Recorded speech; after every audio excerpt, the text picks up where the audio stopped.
Yo yo yo! Salut les turfeuses, salut les turfeurs, bienvenue pour un nouveau pronostic de Benoît Requin. Merci pour vos likes, pour vos commentaires. N'hésitez pas à vous abonner pour recevoir tous mes pronostics tous les jours et pour accéder à tous mes tickets pour la course du Quintet. Vous avez deux moyens, par mon site internet Benoît Requin ou par le bouton rejoindre.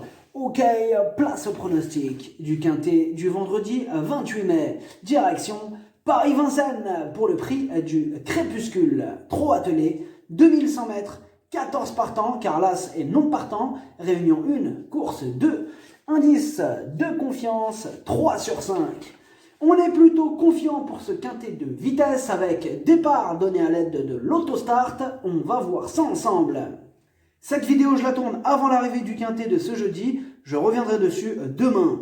Pour les membres de mon site internet Benoît Requin et les membres YoYo Total VIP, ce mois de mai, il monte à 4 325 € de gain. Et au total, depuis le mois d'octobre, on a atteint la somme de 113 921 € de gain.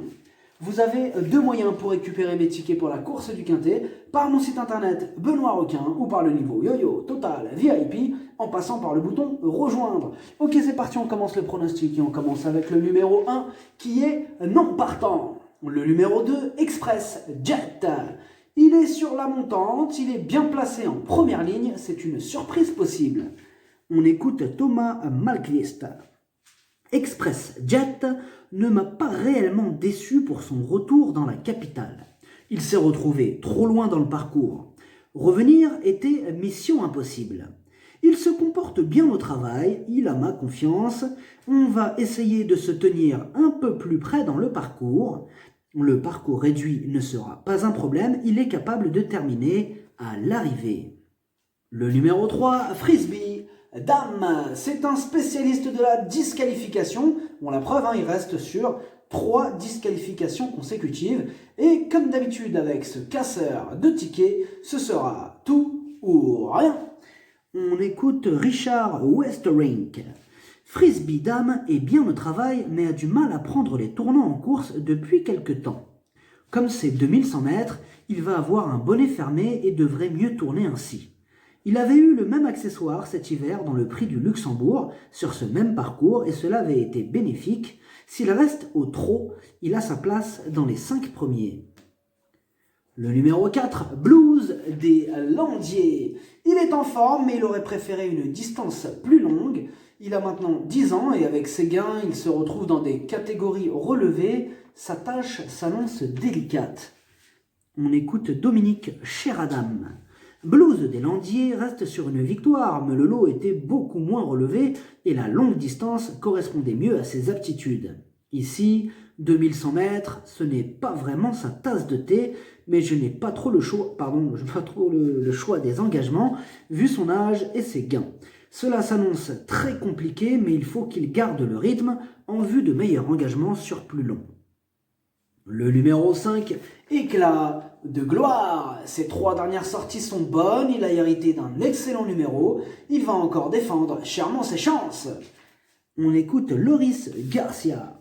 Éclat de gloire reste sur des prestations qui sont bonnes, même si cela s'est plus ou moins bien passé au niveau des déroulements de course. Il est parfait au travail, il a montré cet hiver dans le prix de Lille sur ce même tracé qu'il pouvait bien se défendre sur les courtes distances. Il faut qu'il soit caché un minimum, mais il peut faire plusieurs efforts dans un parcours. Si besoin, on compte sur lui. Le numéro 6, Détroit Castellet. Il a la pêche, il brille au niveau groupe 2 et dans ce lot, il sera dur à battre. On écoute Jean-Luc Dersoir. Détroit Castellet n'a été devancé que par Dorvos de Guez et Davidson Dupont lors de ses 2 plus récentes courses. Vendredi, il bénéficie d'un engagement très favorable, sans les meilleurs. Il apprécie particulièrement les 2100 mètres de la grande piste et se montre toujours très performant à cette période de l'année. Et face à une telle opposition, il détient évidemment une première chance. Le numéro 7, Colonel. La régularité ne fait pas partie de ses principales qualités. Ses 6 dernières courses, une seule fois à l'arrivée. Et comme d'habitude avec Colonel, ce sera tout ou rien. On écoute Jean-Michel Bazir.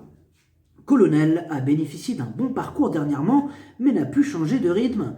Il a souffert d'un abcès à un pied. Aussi, je ne peux pas le déférer des antérieurs. Il aura le même poids, cela dit, sans les cloches cette fois. Je le remets sur une distance plus courte et le munis de hier. Il faut qu'il donne sa pleine mesure pour être compétitif. Le numéro 8, Dreamoko. Il vient d'effectuer une bonne rentrée, des progrès sont attendus sur cette sortie, il intéressera les amateurs de belles cotes. On écoute Antoine Lérété.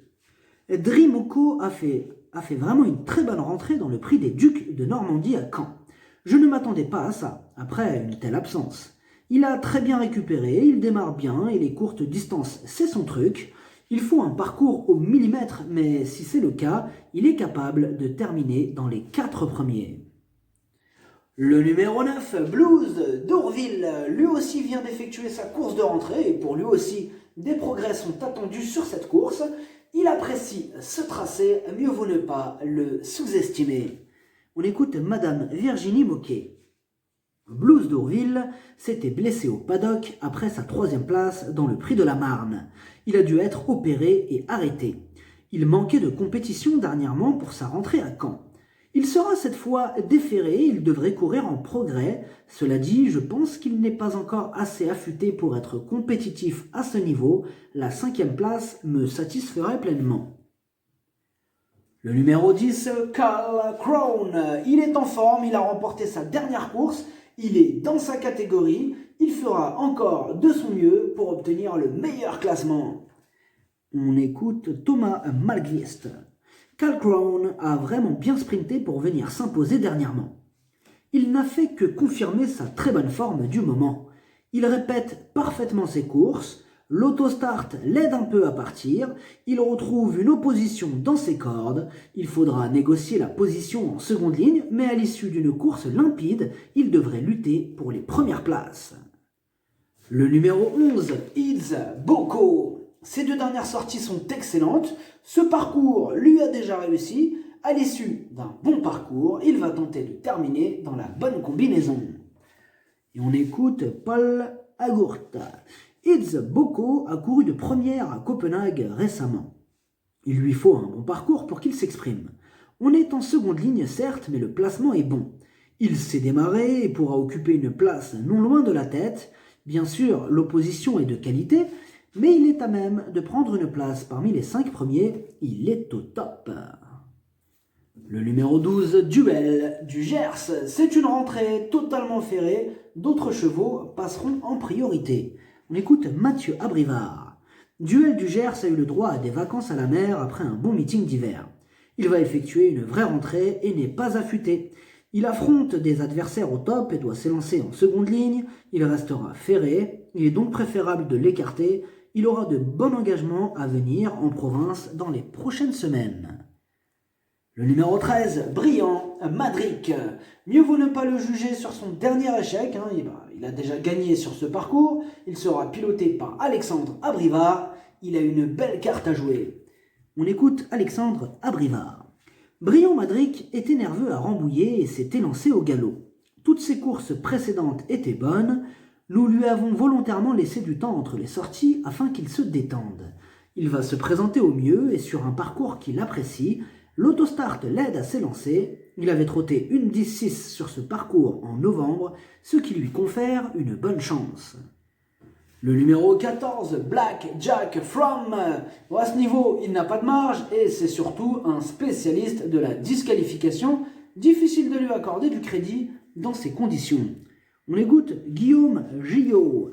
Black Jack From est bien, mais vous le connaissez aussi bien que moi. Il est compliqué. On verra ce que cela donne.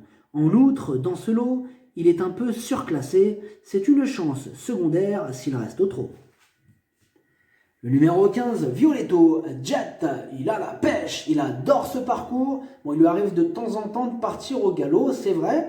Mais s'il reste au trot, il va en faire souffrir plus d'un sur sa route. Et on écoute Franck Nivard. Violetto Jet vient de remettre les pendules à l'heure après 2 disqualifications.